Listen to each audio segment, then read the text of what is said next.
به نام خدا، عرض سلام و ادب دارم خدمت همشهریان عزیز.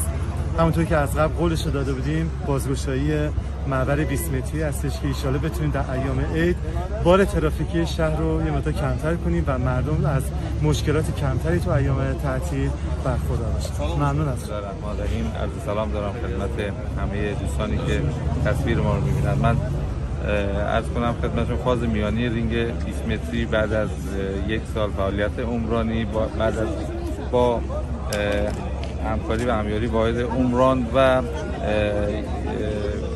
بانک شهر که ما تونستیم تسهیلاتی رو از این بانک بگیریم برای تملک و از بودجه شهر و کمکی که آقای دکتر حسینی داشتن تونستیم کار عمرانی به پایان رسید. امروز هم بازگشایی داریم. یه رینگ خیلی خوب و مهمی هستش که بار ترافیکی شهر رو کامل روان میکنه. امیدواریم که بتونیم در تعطیلات نوروز و بعد از اون استفاده کامل رو ببریم و باعث راحتی تردد در سطح شهر بشه. مهندس فاز سوم پیدا میشه؟ فاز سوم حدود 70% فاز سوم هنوز تملک نشده.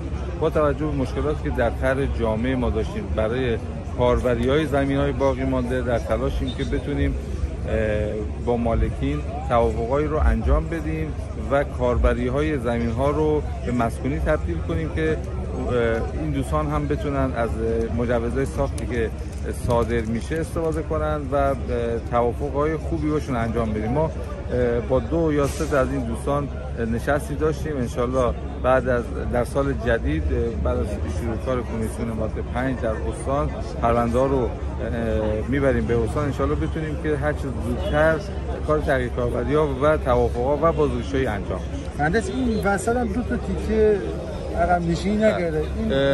2 تا از مالکین هستن که خب نتونستیم تا زمان بازگشایی اول این کار انجام بدیم، ولی توافقهای خوبی باشون انجام شده. موافقت کردن که در کارهای اداری از تهیه نقشه تا کارشناسش انجام شده. در اسرع وقت در اولین فرصت سعی می‌کنیم که در جلسه نهایی رو انجام بدیم و قسمت ابتدایی کارم اتفاقا هستش که بار ترافیکی زیادی هم داره. خیلی زودتر بتونیم بازگشایی کامل بکنیم که بتونیم تردد رو خیلی راحت تر بشه. ممنون.